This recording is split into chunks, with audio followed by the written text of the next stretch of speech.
Hello, my friend. Welcome to Dreamy Nights Classics. Tonight, an old tale returns in a softer light. A story of a kingdom wrapped in silence, of a long, gentle sleep, and of time learning to rest. Told now not as a tale of peril, but as a quiet hymn to patience and peace. Here, every moment moves slowly like candlelight along stone, and every breath is a step closer to stillness. So let the day fall away like leaves drifting from a branch. Let the night draw its curtain of stars. When the heart is ready, the story begins. Ha! Twilight lay tenderly over the kingdom like a shawl of soft violet, draped across hills and rooftops. The last gold of the sun lingered on the highest towers of the castle, turning stone to amber and glass to slow-burning ember. In the courtyards, fountains whispered in low, steady voices, their water catching the fading light in ripples of silver. The air held the faint scent of roses, warmed all day, and now exhaling as the world cooled. Inside the castle, the lamplighters moved with practiced grace, touching flame to wick in hallway after hallway. Each lamp awakened with a small patient glow, casting halos on the polished floors and carving gentle shadows into the carved pillars. The sound of their steps was muted by thick carpets. The soft rustle of their cloaks blended with the sigh of distant wind at the windows. In this hour between day and night, everything seemed to breathe in unison. In the tallest of those towers, a chamber looked out over the kingdom, its windows arched and wide, its glass stained in hues of sapphire and rose. From this room, one could see the river tracing a silver path through the valley, the forest gathering in a dark, protective ring around the land. And beyond it, all the line of distant mountains already slipping into shadow. A single candle burned on the windowsill, its flame small yet steady, its light painting a soft ovals of warmth onto the stone. The princess often stood here at this hour, hands resting lightly on the cool window frame. Her presence held the calm of someone who listened more than she spoke. Her gaze moved not with urgency, but with a slow, appreciative curiosity, following the way the mist curled above the fields, the way smoke rose in delicate threads from cottage chimneys, the way evening birds traced gentle arcs across the darkening sky. Her days had always been attuned to the turning of the seasons. She knew the first crisp morning of autumn by the way the air tasted a little sharper, like biting into a green apple. She recognized the arrival of spring in the scent of wet earth and budding leaves. Even now, as summer folded itself quietly into early autumn, the light felt different to her, softer, more slanted, as though it were learning to rest a little longer on each surface before slipping away. Within the castle, life moved with a similar rhythm. Linen was folded in careful stacks. Bread cooled on wooden boards, filling the corridors with a warm, yeasty fragrance. A harp sighed gently in some distant room, the notes drifting like feathers through the air. Servants walked with unhurried steps, voices low and congenial. There was no rush, no sharp edge to the evening's chores. The kingdom seemed to understand, in some quiet, instinctive way, that its greatest strength lay not in motion, but in harmony. The princess had grown up within this softness of sound and light. Her childhood had been measured not by grand events, but by small recurring comforts. The feel of a woolen blanket warmed by firelight, the way rain sounded on the glass panes of the long gallery, the murmur of her elders telling stories as candles burned low. These memories had settled in her heart like layers of fine dust, each one catching the light in its own delicate way. Tonight, as the first stars appeared above the castle, she traced the edge of the window with the tip of one finger. The stone was cool and smooth beneath her touch, polished by years of hands resting in the same place. Down in the courtyards, torches were being lit, their flames flickering in the soft evening breeze. The faint scent of pine resin rose with the smoke. Somewhere below, a stable door closed with a gentle thud, followed by the contented snort of a horse settling into straw. The forest surrounding the kingdom responded to twilight in its own language. Leaves turned their pale undersides toward the sky, catching the dim light. Crickets began their steady chorus, a soft, unbroken thread of sound that wrapped itself around tree trunks and underbrush. Owls shifted on high branches, feathers brushing bark with the faintest whisper. The river's song deepened stones beneath water, releasing the heat of the day into the cool current. In this hour, the kingdom felt like a single living being, inhaling, exhaling, slowing. Time itself seemed to lengthen between each breath. Minutes stretched like golden threads, long and unbroken, impossible to hurry. The princess sensed this too, though she could not have named it. She felt it as a quiet loosening in her chest, as if some invisible knot of expectation had gently undone itself. Behind her in the chamber, the fire in the hearth had been lit. Flames moved lazily over the logs, casting a warm amber glow on the woven tapestries that lined the walls.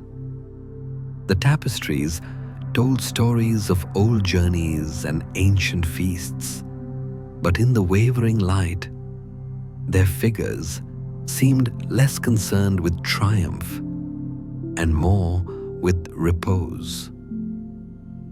Knights rested their heads on their horses' necks. Dancers appeared frozen in a soft mid-step sway. Even the painted forests in those woven scenes looked as though they were listening for a long-awaited silence. A silver spindle rested unused on a nearby table beside a basket of untouched wool. Even here in this simple object, there was a symbol. the promise that time would go on, weaving its quiet patterns, whether hands guided it or not. The spindle's shaft caught the candlelight, throwing a slim, bright line across the table's surface. It did not threaten.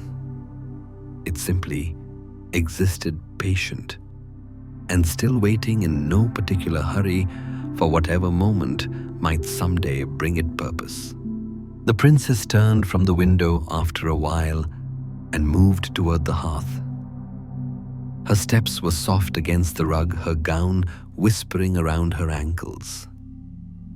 She reached out slowly to adjust a small porcelain vase on the mantelpiece. It held a few sprigs of drying lavender. Their purple faded to grey-blue, their fragrance muted yet lingering. She aligned the vase carefully with the edge of the mantel, then touched the cooling ceramic with her fingertips, as if greeting a trusted friend at the end of the day. In that simple act, the adjustment of a vase, the appreciation of a faint scent, there was an entire philosophy. Life here honored the minor gestures, the nearly invisible care taken in each corner of the room. Cushions were straightened not from compulsion, but from affection. Books were closed with a palm left resting on the cover for a lingering moment, as if to say, "Thank you."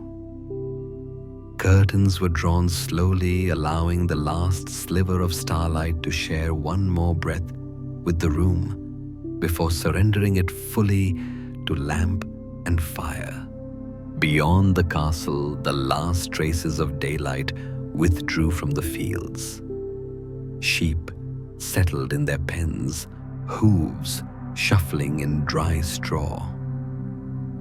Farmers' lanterns bobbed gently along narrow paths, their light dim and golden like small planets drifting through the dark. In the village square, the well's stone lip cooled under the night air, and the fragrance of baked bread and simmering herbs faded into the comforting neutrality of sleep. Roofs and walls held the day's warmth, releasing it slowly into the sky. Overhead, the stars came into sharper focus like grains of salt scattered over satin. The moon rose quietly, its pale light softening the edges of towers and treetops. Seen from above, the kingdom would have appeared cradled in a bowl of shadow, the castle at its center glowing faintly, a heart of low burning coals, in a body already surrendering to rest. In the princess's chamber, the fire cracked softly, dropping a fine veil of sparks that faded before they touched the stone. The candle on the windowsill burned smaller wax, pooling in a shallow dish. The air was cool near the window, warm near the hearth, and she moved between these two temperatures like a slow tide, feeling the subtle shift on her skin. Every sensation was gentle, the weight of her clothing, the texture of the rug beneath her slippers, the faint dryness of the lavender in the vase. Somewhere deep within the castle, a bell chimed the hour, a small mellow tone that floated through corridors and stairwells. It was neither urgent nor commanding. It simply noted the time's passage, then surrendered again to silence. In its wake, the quiet felt even softer, as though the sound had brushed dust from the air and allowed the stillness to set more deeply. There was, beneath all of this, an unspoken awareness. The kingdom, in its own way, understood that nothing remains exactly as it is forever. Seasons shift, rivers carve new paths, children grow taller, elders move a little slower. Yet here, the approach of change carried no fear. It was as gentle as the way dusk becomes night, one shade deepening into another without a sharp boundary between. The princess paused once more at the window, her reflection faint on the glass, layered over the image of the sleeping land. Her face serene and thoughtful hovered just above the shadowed fields and the faint glowing lines of roads and rivers.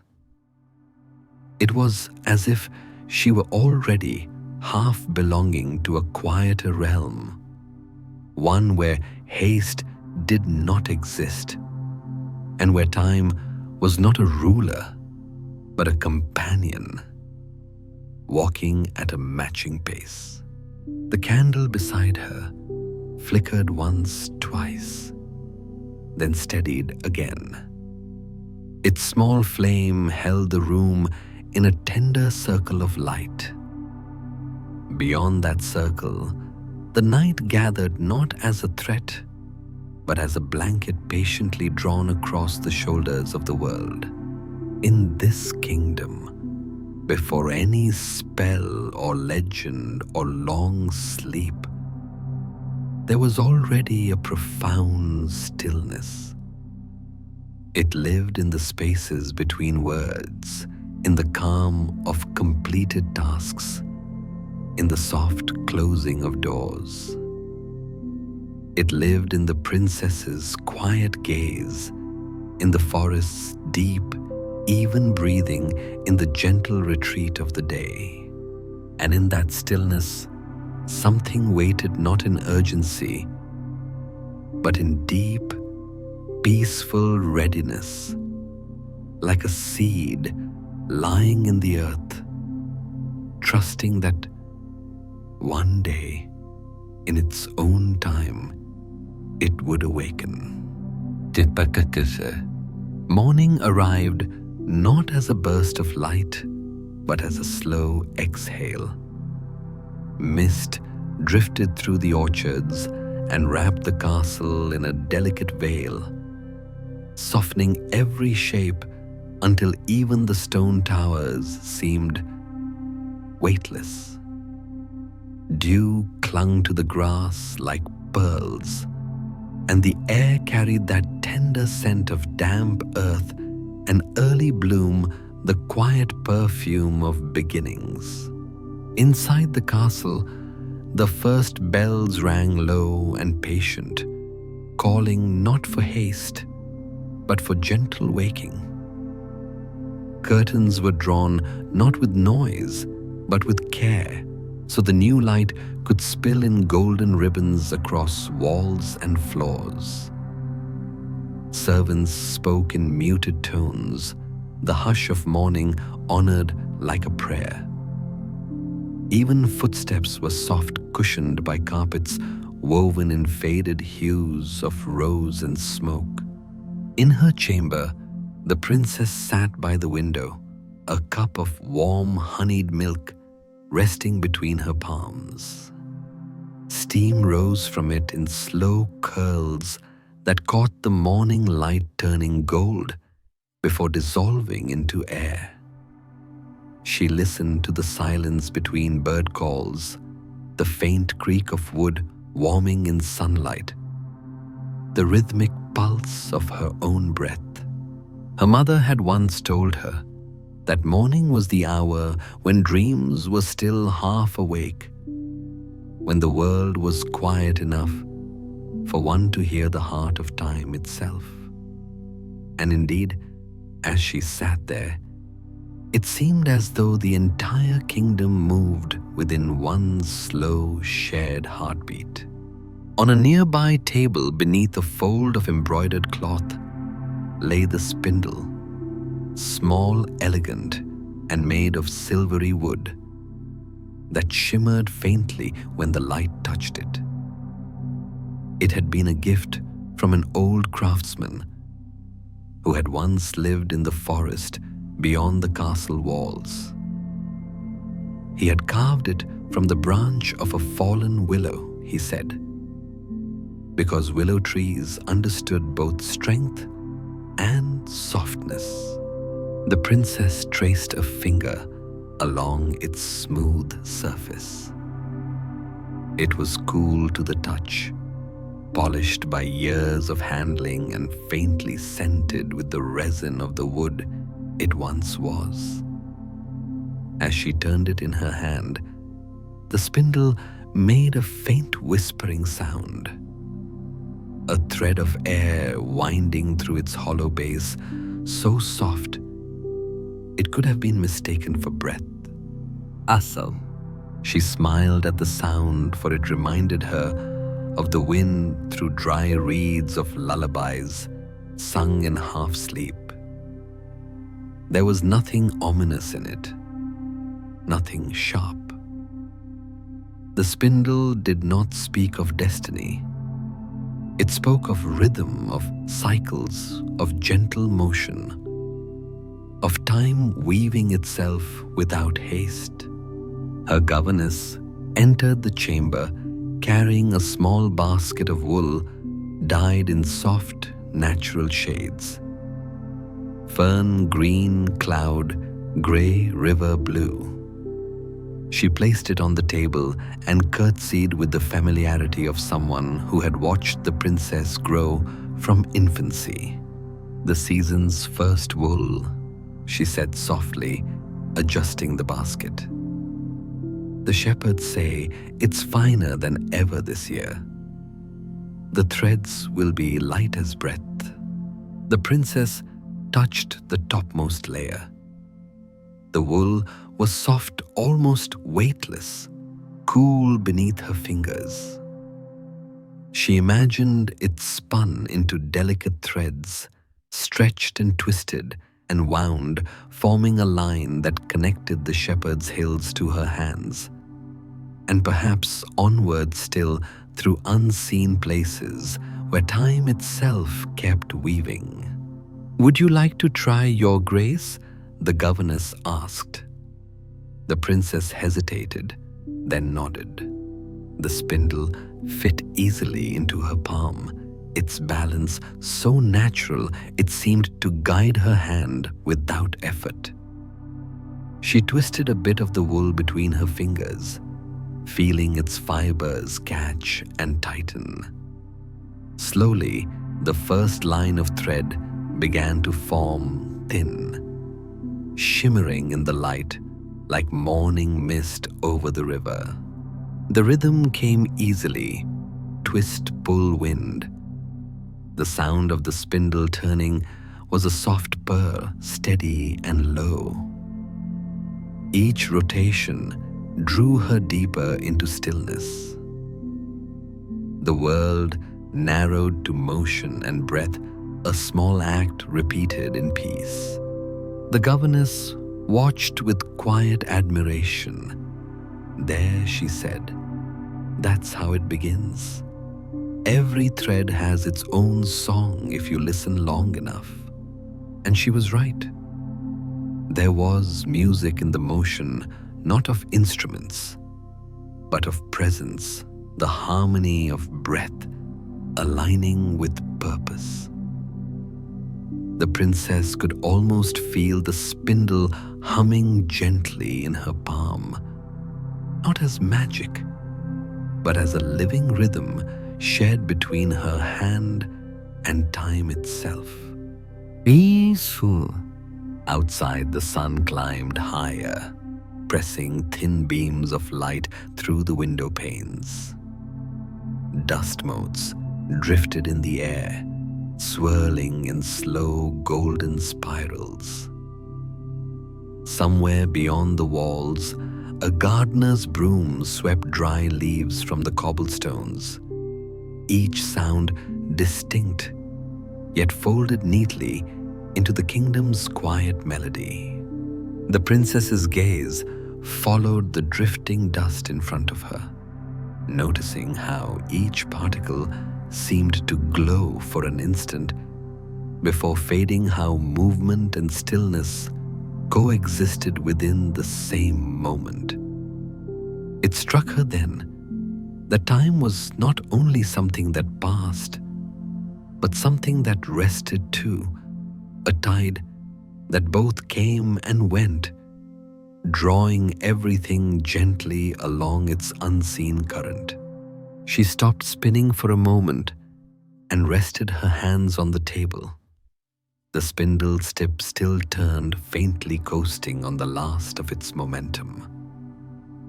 The thread she had created hung between her fingers like a single ray of morning light, fragile, yet impossibly whole. The governess smiled. "You've made something beautiful," she said. But the princess only nodded her attention elsewhere, listening to the spindle's slowing song, to the quiet that filled the space between its turns.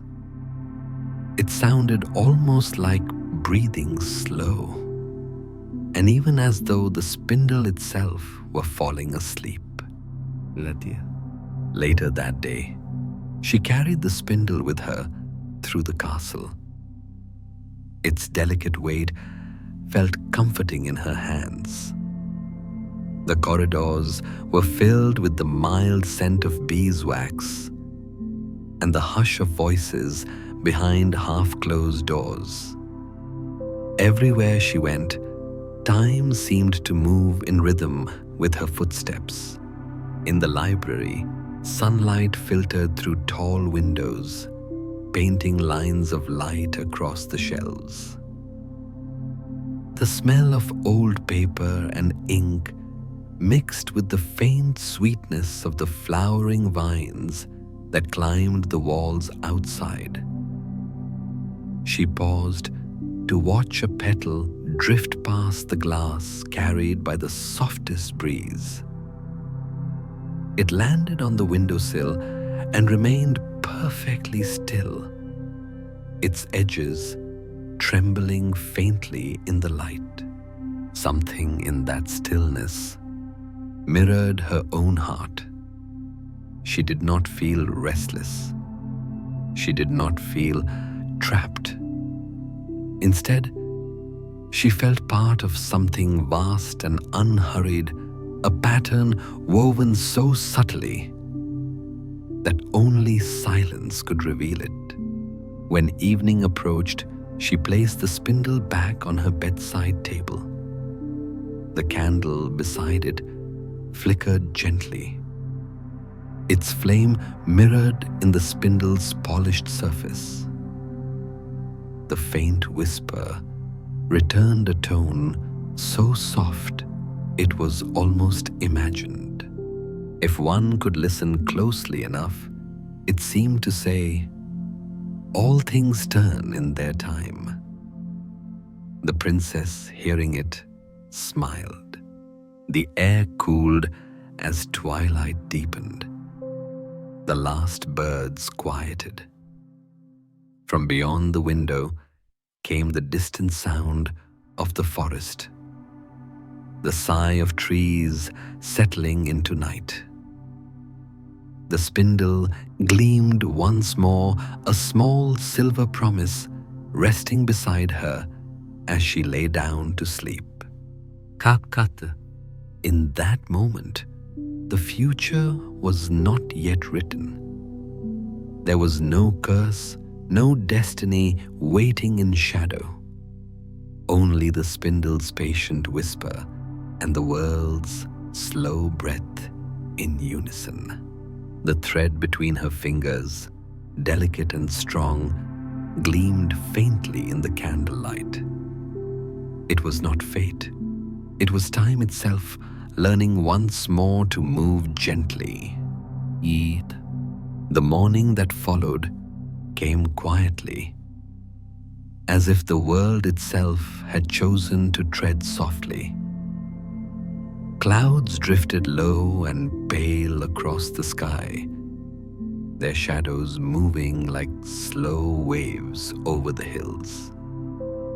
The air smelled of rain, cool, mineral, and faintly sweet, as though the heavens had washed the dust from time. Inside the castle, the same stillness reigned, yet something within it had deepened, as if the silence had found its own echo. The princess awoke, feeling lighter than she had in days. There was no sign, no omen, only the familiar hush of dawn. She rose and walked barefoot across the smooth stone floor, the chill of it sending gentle ripples up her legs. At the table near the window, the spindle still rested exactly where she had left it. The silver wood caught a beam of light that filtered through the curtains, scattering it in soft halos across the room. She reached out and touched it once more. The air around her seemed to still further the very sound of her breath settling into a rhythm so calm it might have been the kingdom's own. And as her fingers brushed the spindle's smooth curve, the hum returned that same barely audible whisper, like a sigh escaping from time itself. But this time it lingered. It wasn't a sound so much as a feeling, a soft unfolding like water spreading across stone, or a lullaby breathed by the air. Her eyes grew heavy. The light in the room seemed to thicken its brightness, softening into a golden haze. She tried to draw a breath, but even that came slow, dreamlike, as though the air had turned to velvet. The spindle rolled gently from her fingers and came to rest upon the table. And then the hush, deep and entire, filled the room. Hum. Outside, the first drop of rain touched the edge of the window pane, and then another, until the sound of falling water became a steady, soothing rhythm. The castle exhaled as if relieved to finally rest. Servants paused mid-task, their hands slowing until every motion dissolved into stillness. A baker leaned against the counter, eyes closing as the aroma of bread softened into the background. A guard at the gate blinked once, his head bowing as though nodding to sleep. Beyond the walls, even the river slowed. Its surface became smooth as glass, reflecting the overcast sky like a mirror holding its breath. Birds perched motionless beneath dripping leaves. The forest listened, and in that listening it too fell into rest. The rain deepened into a soft downpour. Each drop struck leaf and stone in delicate rhythm, as if nature were keeping time for a lullaby older than memory. The kingdom, once alive with voices and movement, now became a sanctuary of perfect silence. Time did not stop. It simply lowered its voice. And days passed, though no one marked them. The rain came and went. The clouds changed shape, and vines began to curl along the castle's walls. Moss softened the stone steps, spreading like green velvet over every surface. In the courtyards, wildflowers took root between cobblestones' pale blossoms that opened even without sunlight. The stillness became a living thing. It was not absence, but presence, a deep, humming quiet that carried the memory of what once was and the patience for what would someday return. Inside the great hall, light filtered through the tall windows, tinted and dim, moving inch by inch across the floorboards. Dust motes floated in its glow, drifting slowly as though afraid to disturb the air. The banquet table, long since laid, stood untouched. Goblets held the reflection of a forgotten feast, their silver dulled to soft, pewter hues. In the princess's chamber, the fire had long gone out, but warmth lingered, a gentle, invisible warmth that felt not physical, but emotional, as though the room itself remembered her. She lay upon the bed, her expression calm, her hands folded over her heart. A strand of golden hair fell across her cheek. Around her, the silence gathered like a guardian. Her sleep was not the sleep of loss, but of surrender, the kind that the forest knows in winter when the roots sink deep and the branches wait. Outside the walls, the forest grew denser. Trees leaned inward, their branches weaving into a natural canopy that shielded the castle from wind and time. Ferns unfurled in damp soil. The scent of pine and rain became the air's constant breath. Creatures of the wood moved softly between the shadows. Deer with cautious steps. Foxes whose fur gleamed in faint moonlight, owls gliding soundless through branches heavy with moss. No fear stirred among them.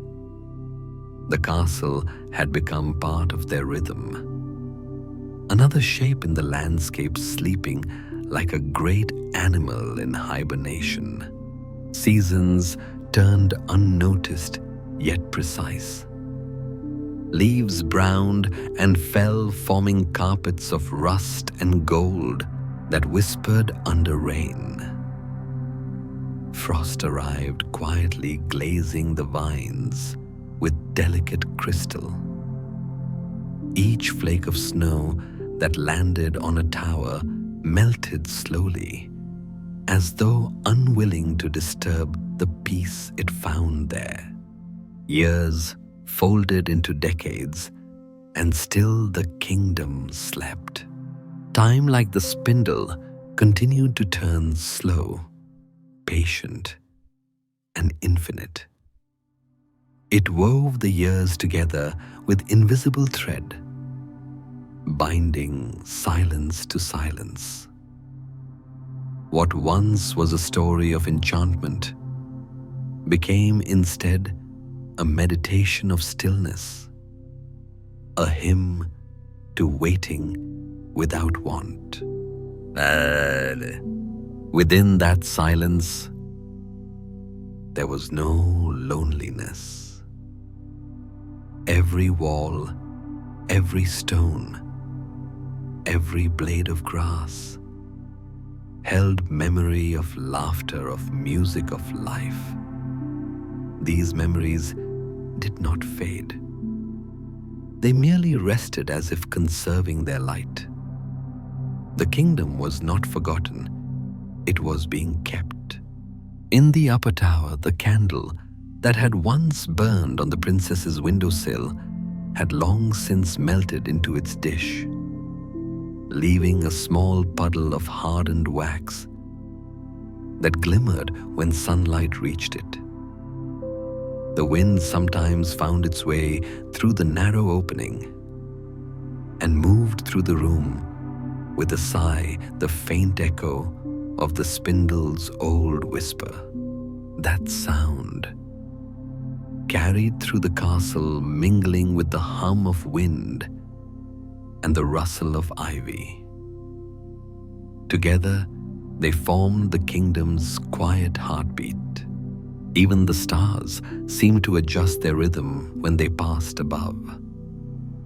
They shone not with brilliance, but with endurance. Small, steady lanterns hung in eternity's ceiling, keeping watch. None. And so the slumber deepened. The vines wrapped the gates, weaving their green lace through iron and stone. The moat grew still, its surface a mirror to the moon. The air thickened with the fragrance of earth and wild rose. Night after night, the forest bowed around the sleeping castle as though in reverence. Nothing hurried, nothing called for awakening.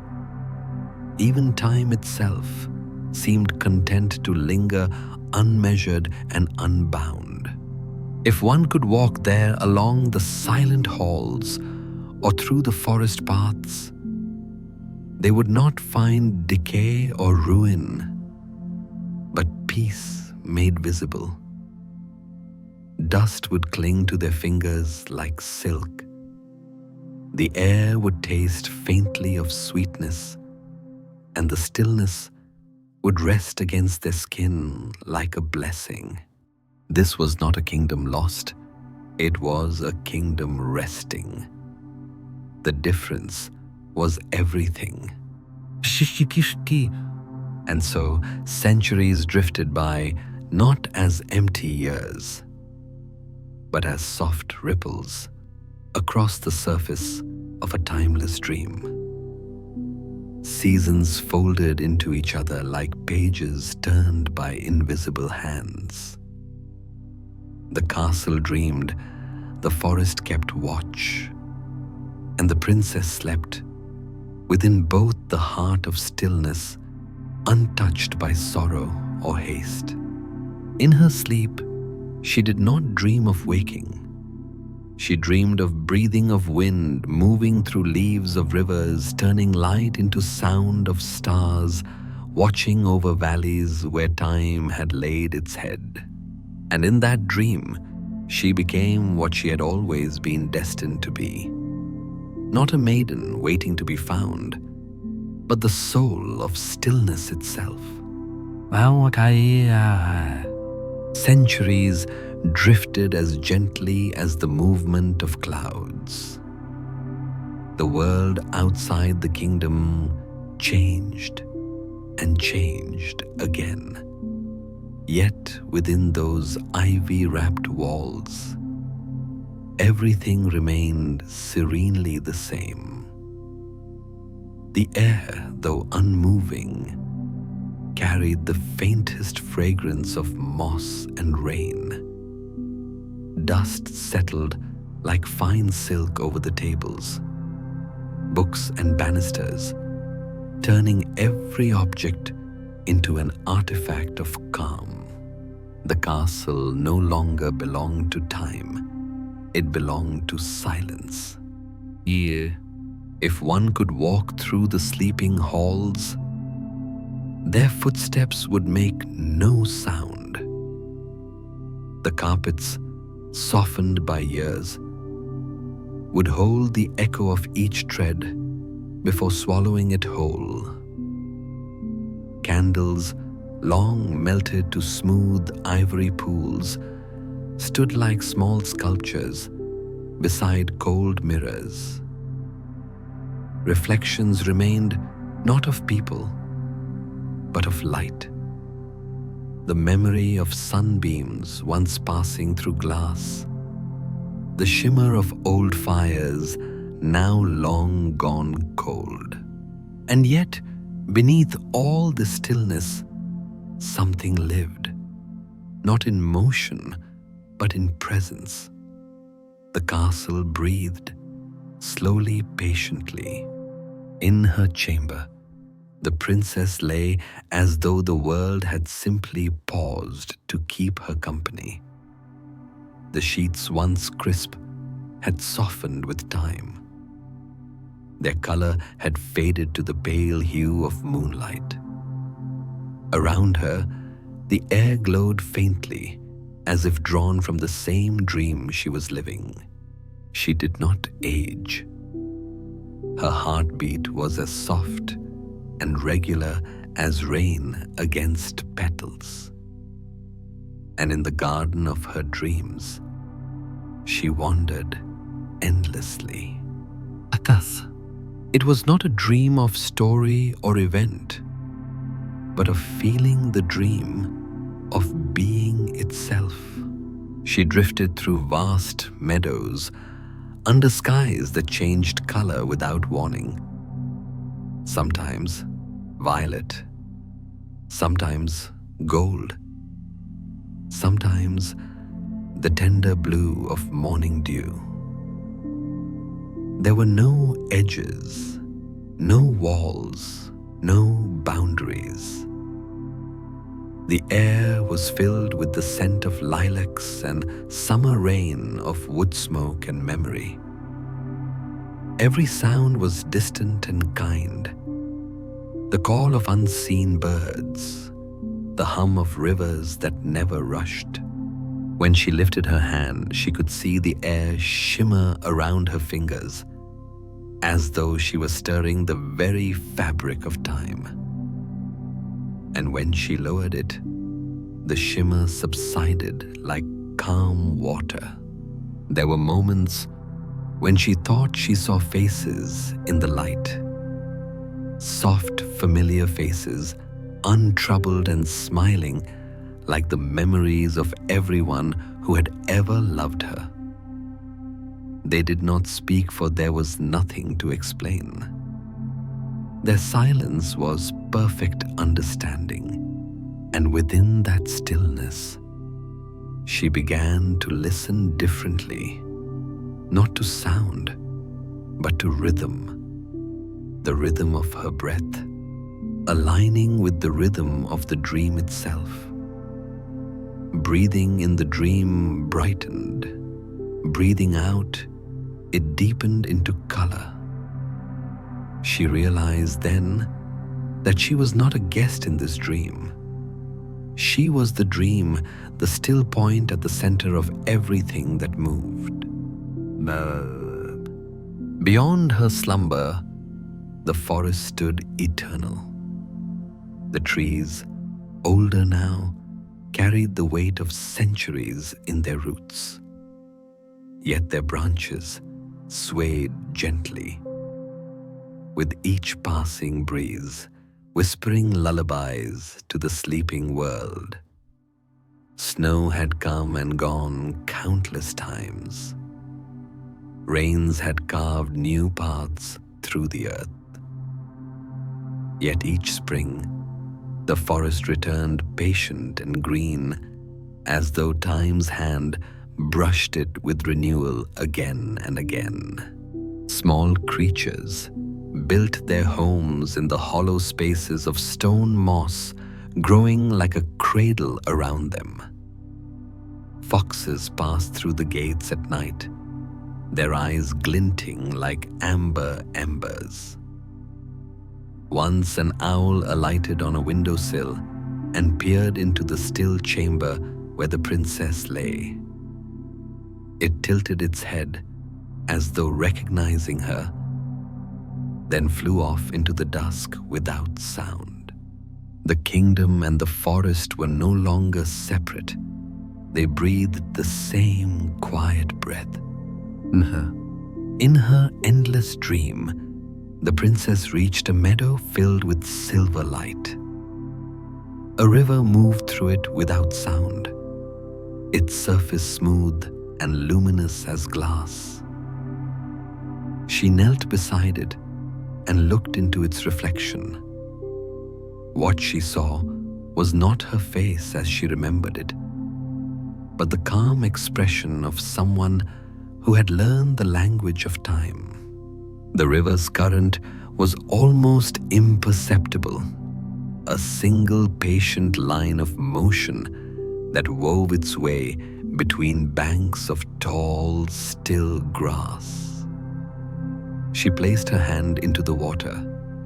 It was cool alive and carried with it the scent of distant rain.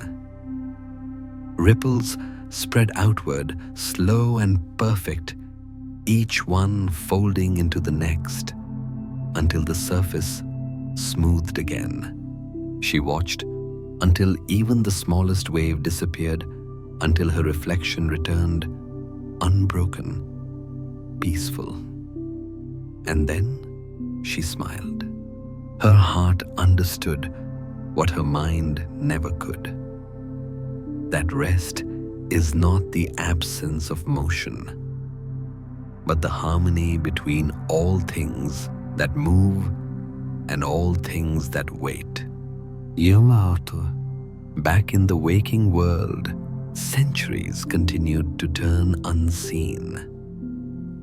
The forest floor grew thick with fallen leaves that decayed into rich earth.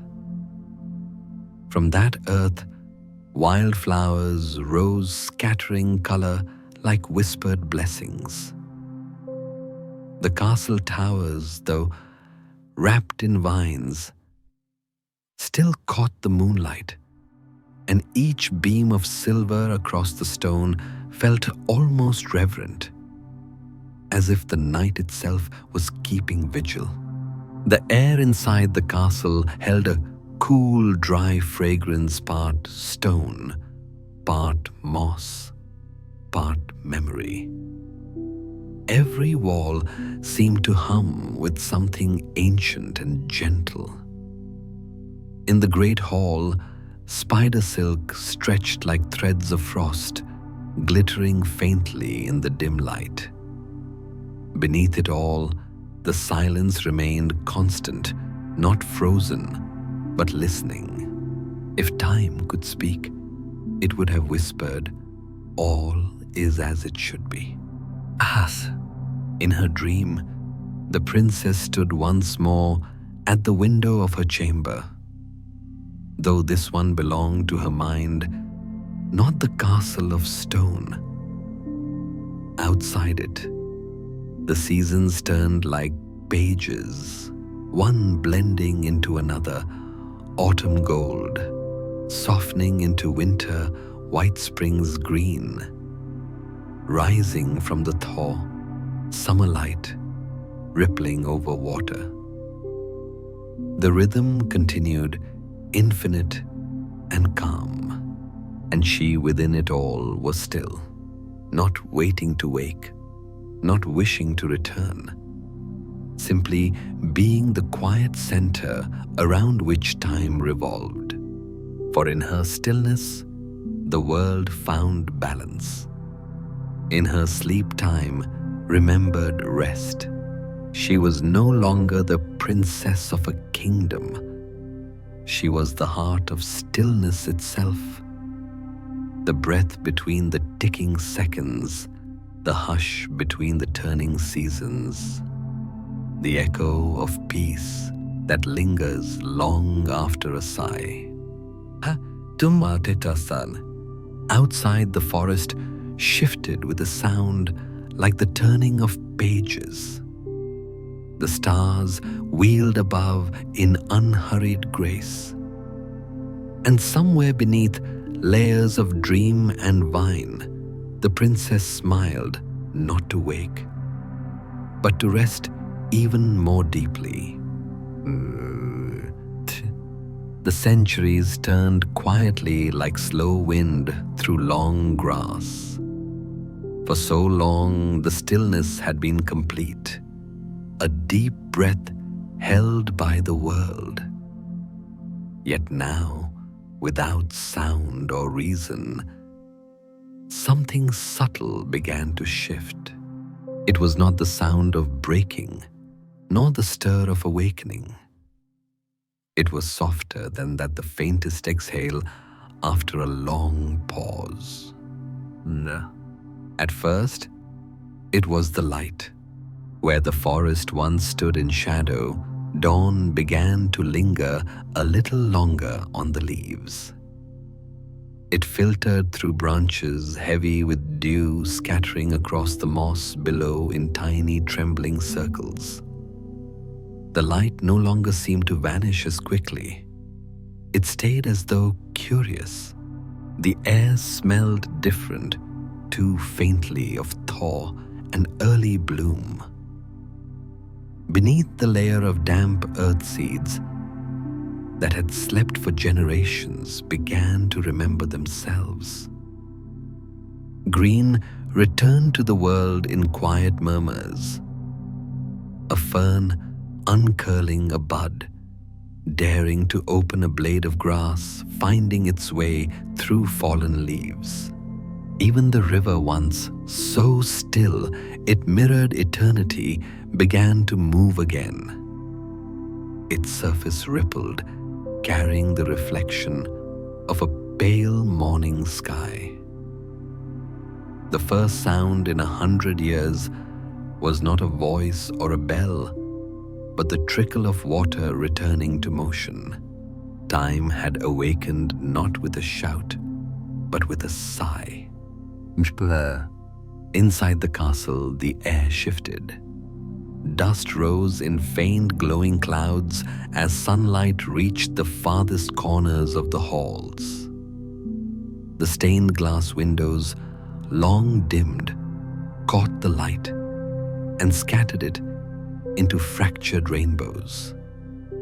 Across marble floors and wooden banisters, those fragments moved slowly, painting the silence in soft color. Cobwebs trembled under the faintest stir of breeze. A tapestry near the great staircase fluttered not fully, just enough to remember motion. Its woven figures, once frozen in their eternal dance, seemed to breathe for a moment in the glow. And in the garden vines that had grown wild began to release their hold on the stone. Their leaves, no longer clinging for survival, stretched outward toward the light. Flowers appeared like memories surfacing from deep water, hesitant at first, then sure. Petals opened one by one into the soft air. The fragrance drifted through broken windows, climbing stairwells and drifting into long silent rooms. It carried the scent of early morning, of rain, of possibility. The castle, that great cathedral of stillness, began to breathe again. But far beyond, in the world outside the forgotten forest stories of the sleeping kingdom had faded into myth. Travelers passed near its borders without knowing feeling, only a curious calm as they walked the edge of the woods. Animals paused when they reached the forest's boundary, their ears twitching as though listening to a heartbeat too low for the world to hear. But now, something called to them, faint as wind through reeds. Birds began to return. They perched upon the outermost branches and sang tentative notes into the hush. Their songs echoed softly through the forest, threading between trunks carried by the same breeze that stirred the leaves. It was as if the forest itself had begun to hum again, and with that hum came a whisper, not from lips or lungs, but from time itself. A whisper that said, It is nearly time. In her long slumber, the princess felt it first, not as sound, but as warmth. Somewhere deep within her stillness, a faint ember began to glow. It spread gently through her, not disturbing her rest, only softening its edges. Her dreams shifted in color. The silver meadows and quiet rivers brightened with light unseen before. She walked once more through the dream's landscape, and for the first time in centuries, she saw change. The grass shimmered with dew. The sky blushed with the first tint of dawn. A breeze passed through, carrying the scent of wildflowers, the kind that bloom only when time is ready. She paused, listening. There was no urgency, only recognition. Her heart, that quiet metronome of eternity, adjusted its rhythm ever so slightly. The universe, it seemed, was breathing again, and she with it. Outside, the day deepened. The wind touched the castle gates, setting them to creak softly. A sound like memory stretching its limbs. From the tallest tower, ivy loosened leaves, brushing against the stone with a sound like pages turning. And in the forest, color returned. The green of moss grew richer. The bark of trees glowed faintly in golden light. The air shimmered as dust caught the sun rising and falling like the rhythm of wings. Even the sky seemed to listen, clouds drifting apart to reveal the slow brilliance of day. The forest animals, long silent companions of the sleeping castle, began to stir. A fox stepped softly through ferns, its paws leaving prints on newly damp soil. A deer raised its head ears, turning toward the castle, as though hearing a sound beyond mortal hearing, the pulse of awakening. They did not approach. They only watched, still and reverent, as the air between the trees shimmered faintly as if charged with light. The whisper spread not through speech, but through awareness. Every living thing seemed to sense it, that the long sleep was drawing toward its turning. Inside the princess's chamber, light began to shift. The air warmed. The curtains, thin and worn with age, fluttered inward as the window caught the breeze. For the first time in 100 years, sunlight touched her face. It came not as a blaze, but as a caress, a single golden line that rested across her cheek, brightening her closed eyes. The air shimmered faintly around her, as if remembering how to move. The silver spindle upon the table gleamed. Its surface, untouched for ages, caught the light and reflected it like water. For a moment, it seemed to hum the same soft, familiar sound that had once filled her chamber. The song of time returning to motion. The air itself seemed to whisper, "Rest has been long enough. It is time to breathe again." Yet, still, nothing hurried.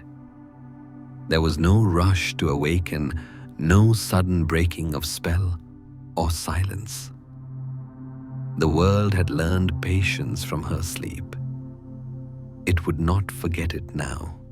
The castle breathed out, the forest leaned closer. The wind carried the scent of awakening warm earth, opening petals and faint traces of lilac. It was the fragrance of a new beginning, though none called it such. Change did not come as thunder or light. It came as warmth in the shadows, as color returning to faded stone. In her dream, the princess stood at the river once more. This time the water moved. It reflected not the endless twilight she had known, but the first soft blush of dawn.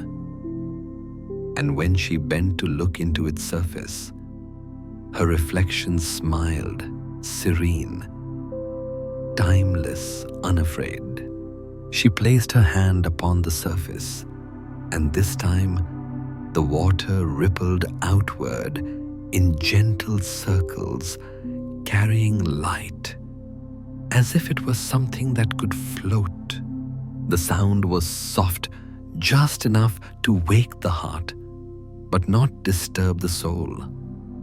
It was the whisper of change, carried through silence like music through the dark. And though she did not yet wake, the world around her began to turn again, slowly, gracefully, as if remembering the rhythm of life. Morning did not arrive all at once. It came like a thought remembered, soft and unfolding, filtering through layers of silence that had gathered over centuries. The first light entered as a pale breath of gold through the forest canopy, catching on droplets of dew until each one shimmered like a suspended star. The forest stirred not in noise, but in awareness. Branches trembled with a sound like distant sighing, the low hum of life returning. The scent of moss grew sweeter, carrying a trace of warmth from the rising sun. The castle, bathed in that fragile dawn, seemed to awaken with the forest. Its towers glowed with soft color, pink and amber, and the light touched every surface as if reacquainting itself with an old friend. Inside, the air shimmered with change. Dust drifted upward in columns of gold. Curtains, untouched for centuries, breathed faintly inward, as though the castle itself had drawn its first breath. And then came the footsteps. Far beyond the kingdom, a traveler had followed the hum of the forest, a quiet vibration that could not be seen, only felt. It led him along forgotten paths where wild roses had woven thickly between roots and where sunlight dripped through branches like honey. He was no prince of conquest or legend. His journey had not begun with a quest, but with curiosity, a deep listening to the call of something ancient, something tender that echoed faintly through the stillness of the world. He walked slowly, his cloak brushing against tall grass wet with dew. Birds followed him in the canopy above, as though recognizing the quiet rhythm of his steps. The air grew warmer with each stride, and the forest seemed to lean closer around him, guiding his way. When he reached the castle gates, the vines parted, not torn, but eased aside their leaves, whispering like kind hands. The scent of earth and old stone rose to greet him, mingled with the faint sweetness of blooming flowers that had never known human tending. He paused there, taking in the sight. The castle sleeping in light, the ivy glinting like threads of emerald, the still water of the moat holding the perfect reflection of the sky. The quiet was profound, not empty, but full of waiting. He stepped forward. Within the castle walls, the first echoes of his presence rippled through the silence. The hallways, long accustomed to stillness, seemed to recognize the rhythm of human breath. A faint vibration traveled through stone and dust, like a memory stirred from dream. Sunlight fell across the great hall in diagonal beams, illuminating the floating motes in the air. The traveler walked slowly, each footfall deliberate, his eyes moving with reverence over the faded tapestries and cracked marble. He touched nothing. His presence was enough. Each corner of the castle seemed to lean toward him, listening. When he reached the grand staircase, he paused. Light pooled at the top of the steps, gathering in a golden haze. It was there that he felt it most clearly. The pulse of time, soft but steady, like a heartbeat behind the walls.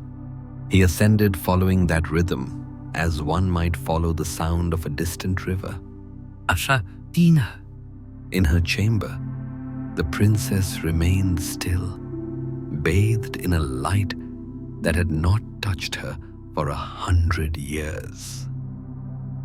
The golden ray on her cheek had broadened, tracing the outline of her face, her hair, her folded hands. The air shimmered faintly like the surface of a lake beneath dawn. The traveler stopped at her door. It stood slightly ajar, the hinges sighing as he pushed it open. The room was filled with fragrance, lavender, faded to sweetness, rain upon old wood, and something softer still, the scent of time. He stood in the threshold, unmoving, awed by the beauty of stillness made visible. The candle on the windowsill had long since melted away, leaving a small puddle of wax that glimmered faintly in the morning light. The spindle on the table reflected that same light, a silver thread of brightness running along its curve. The princess lay upon her bed, her face peaceful, her breath invisible but steady, her body neither cold nor frail, only resting. He approached as one might approach the altar of a long-forgotten cathedral. Every movement was deliberate, his hand brushing softly against the worn wood of the bedpost. The fabric of the sheets cool beneath his fingertips. For a long moment, he did not speak or move further. He simply stood in the golden hush, his heart matching the quiet rhythm of hers. And as he stood there, he understood. She was not waiting for rescue. The world had not paused for his arrival. It had only waited for the right moment of harmony. For time itself had rested, and now, through him, it began to breathe again. He reached forward, not to claim, not to wake, but to connect. His hand hovered briefly above hers, before settling lightly, palm to palm. The warmth that passed between them was not of passion, but of recognition. Two rhythms aligning after lifetimes apart. Her fingers moved faintly, almost imperceptibly. Her breath deepened. The golden light on her face brightened by a shade, and the still air of the room shifted no longer stagnant, but alive. He did not startle. He did not pull away. He simply stayed there, breathing with her. The castle felt it too. The windows creaked as if stretching. Curtains lifted. Far below, in the great hall, the chandeliers swayed gently.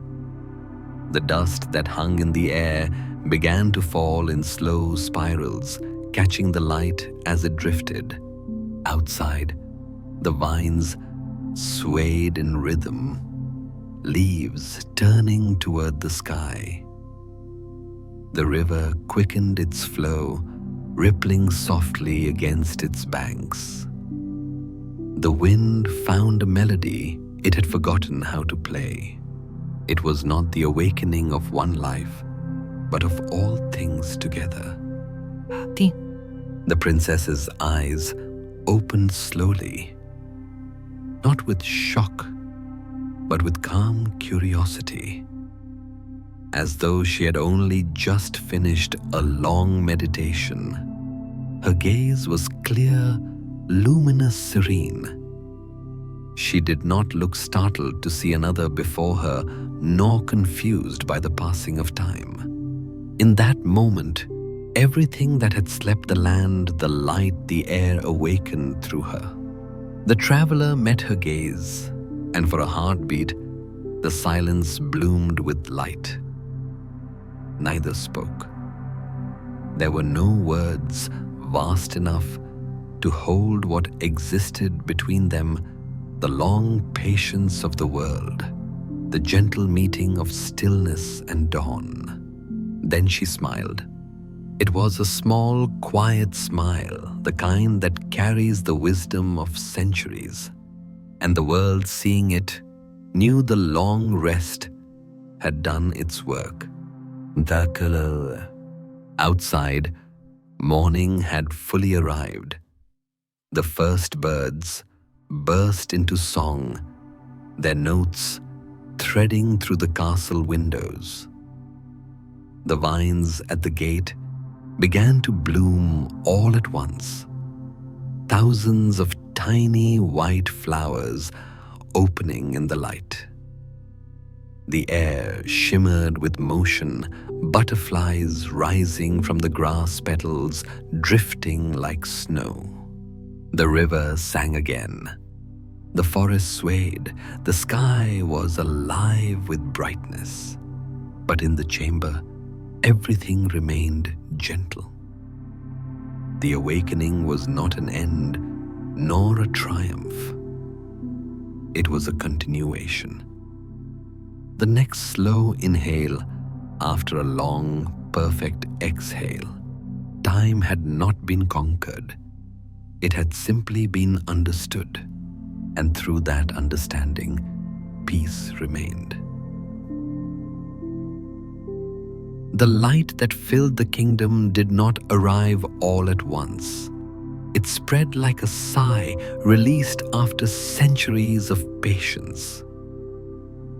The morning expanded tenderly through every hall, garden, and silent corner, touching each surface with a quiet radiance. It was not the brilliance of noon, but the soft gold of early dawn.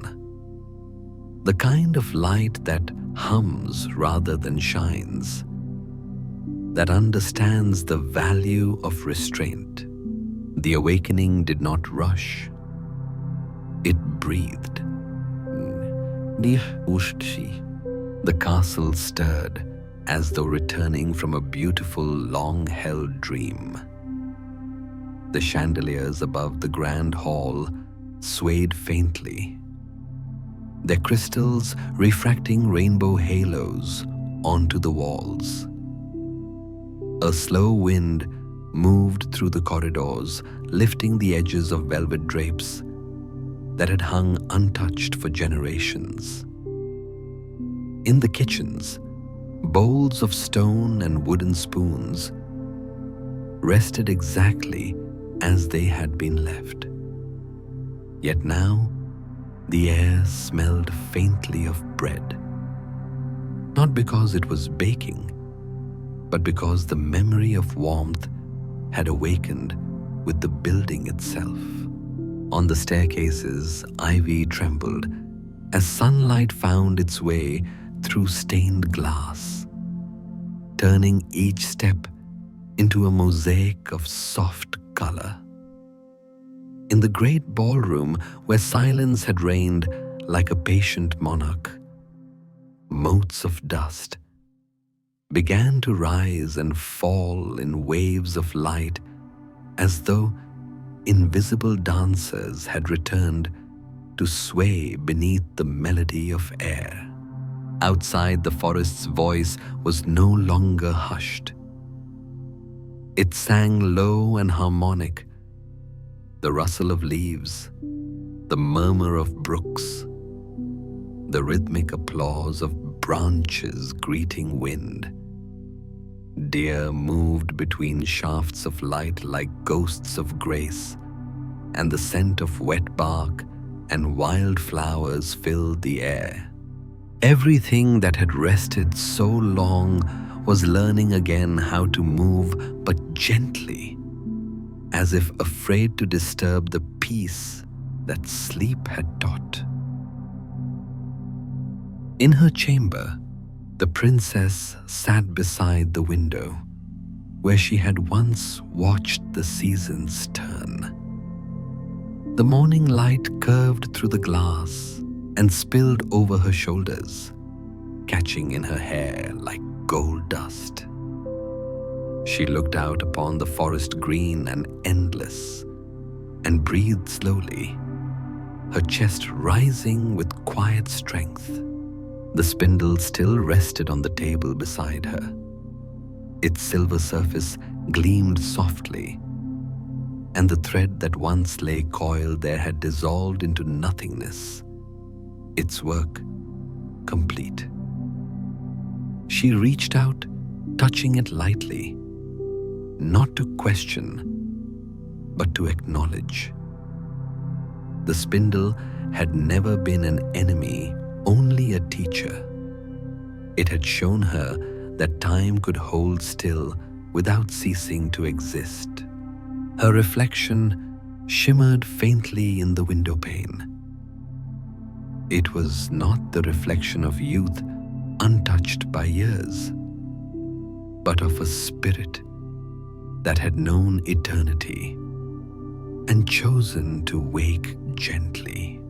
Outside, the river moved again, carrying sunlight in its slow waves. Its sound reached her window, a song both new and ancient. The castle breathed with her. In the garden below the traveler, the quiet soul who had followed the hum of time walked through the softened morning air. His footsteps brushed dew from the grass, leaving faint trails that caught the light. He paused beneath the balcony and looked up toward her window, where the light touched her face like blessing. When their eyes met, neither spoke. The silence between them was the same silence that had filled the centuries, a silence that had learned language. It said, "I know you," even before names were needed. He bowed his head slightly, not as subject to monarch, but as one spirit greeting another. She smiled again, that same calm, knowing smile that had ushered the world from dream into dawn. The air between them shimmered faintly like sunlight seen through clear water. Around the castle, the people of the long-sleeping kingdom began to stir as well, slowly, as if time were unwrapping them from the softest cocoon. In the village below, doors opened and morning light entered homes that had waited lifetimes to feel it. Farmers stepped into the fields, their hands brushing against stalks that had grown on their own accord. Children stirred in their cradles, eyes fluttering open to a world already in full bloom. No one spoke loudly. Their words came in whispers, soft as wind through wheat. For though they did not remember their slumber, they carried its peace in their bones.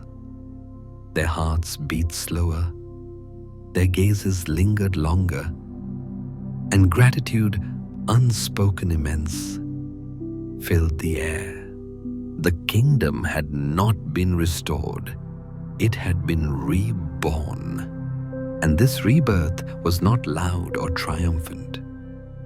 It was contemplative, still luminous. Every stone, every leaf, every breath bore the signature of patience. At twilight, when the day had ripened into amber, the princess walked into the great hall for the first time since her awakening. The light through the stained glass made the floor glow like the surface of a lake. The air smelled faintly of rose petals and new rain. She paused beneath the high windows, her footsteps echoing softly. Her hand brushed the edge of a forgotten harp. A string vibrated beneath her touch, a low, resonant tone that rolled gently through the room. The sound seemed to awaken the air itself, and suddenly, without effort or command, a melody formed, not played by hand, but remembered by the walls. It was a song of the world breathing again. The notes hung in the air like soft birds, circling, fading, returning. The traveler entered quietly. He did not interrupt the moment, for he understood that awakening was not his to lead, but to witness. Together they stood in the glow of evening, surrounded by the music that was not music, the harmony of stillness remembering sound. And when the melody finally dissolved, leaving only silence, the silence was even more beautiful than before. They walked the halls together as twilight deepened. The light dimmed to indigo torches flickering in the corridors. Outside, the first stars began to bloom in the sky, not harsh and bright, but gentle, as though remembering how to shine. The princess looked up at them and felt the rhythm of the world settle within her once more. She had been asleep, but not absent. The kingdom had been silent, but not dead. The years had not been lost. They had been lived by the earth itself. She turned to the traveler and spoke at last, her voice calm and melodic, like water over stone. All things wake in their time, she said. Even light must learn how to rise again. He smiled, and for a while, they simply stood there, two souls surrounded by the whisper of wind through corridors, the murmur of leaves, and the echo of countless dreams. The world once fractured by time now turned whole again, not because it had awakened, but because it had rested fully. Outside, night gathered softly, cloaking the forest in its dark velvet. But it was no longer the endless sleep of before. It was the living night, breathing, pulsing, filled with sound and scent. The stars shimmered through leaves. Owls called to one another across the canopy. The air was warm and alive, yet calm, carrying that faint silver thread of silence that had once wrapped the kingdom entirely. That thread now lived within every heart that beat in the land, a reminder that stillness was not absence, but grace. The princess stood at her window once more, the same window that had watched her fall asleep, the same one that had welcomed the first breath of light upon her return. Below her, the forest glowed faintly under moonlight. Above her, the stars seemed nearer than ever. And in that suspended moment between dusk and night, between remembrance and renewal, she closed her eyes and breathed in peace, a peace vast enough to cradle centuries. The night had passed like a sigh, its edges soft and unhurried. Now, in the hush before dawn, the world waited that tender pause between one breath and the next. The sky was a veil of silver gray, its stars fading one by one into the growing light. The kingdom, once asleep for 100 years, rested again, but this time it was a living rest. Not the stillness of enchantment, but the calm that follows deep understanding. A faint mist drifted through the valley, curling around the castle's base like low, wandering clouds. The scent of wet grass rose from the earth, mingled with the sweetness of new blossoms. Birds had not yet begun their morning chorus. Even they seemed to honor this quiet moment, letting peace linger a little longer before sound returned. Inside the castle, every room carried the memory of the long sleep. Yet now, each corner breathed. The air was fresh, touched by the night's coolness and the warmth of the coming day.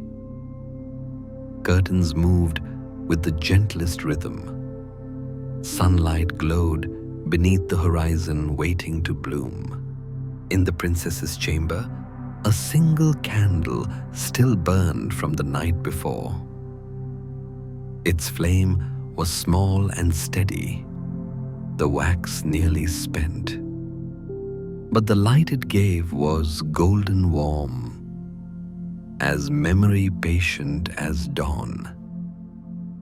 She sat beside the window, wrapped in a soft shawl, her hair falling loose like threads of spun light. Her gaze was turned toward the horizon, where the first faint color began to touch the edge of the sky. Her hands rested in her lap, still and calm, yet alive with quiet presence. She did not look like someone who had been asleep for centuries. She looked like someone who had traveled through silence and returned with peace folded inside her heart. Baumpusai. Below, the traveler stood in the courtyard. The dew caught his boots, and the cool air wrapped him like a benediction. He looked up toward the same horizon where light was beginning to breathe. A new day, yes, but not a new story.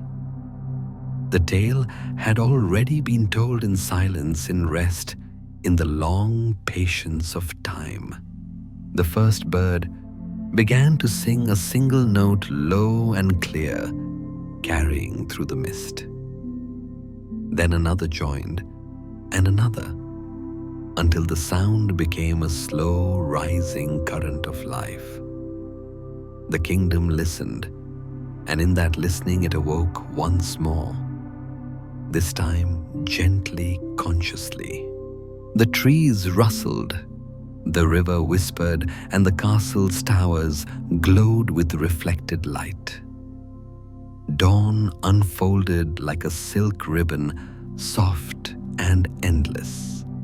Oh, the princess rose from her chair.